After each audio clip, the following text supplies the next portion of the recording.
Hello po sa lahat po ng ating mga taga-sugid at mga taga-subaybay po, idol. At ito na naman po. At napansin po natin ito mga idol kasi pinakatago-tago po natin ito na koleksyon mga idol.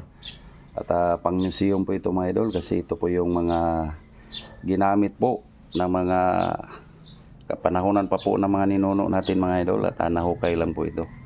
Ito yung pakikipagkalakalan po natin doon sa mga Chino po doon sa araw na yon ng mga lolo at lola po natin mga idol.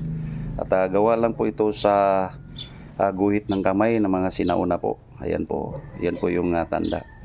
At may value nga itong mga ganitong uri na koleksyon mga idol. At nahukay lang po ito mga idol.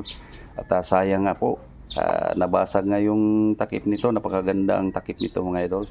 Ito nga nagdaan lang po na lindol. So mabuti na lang at safe po kami rito mga idol.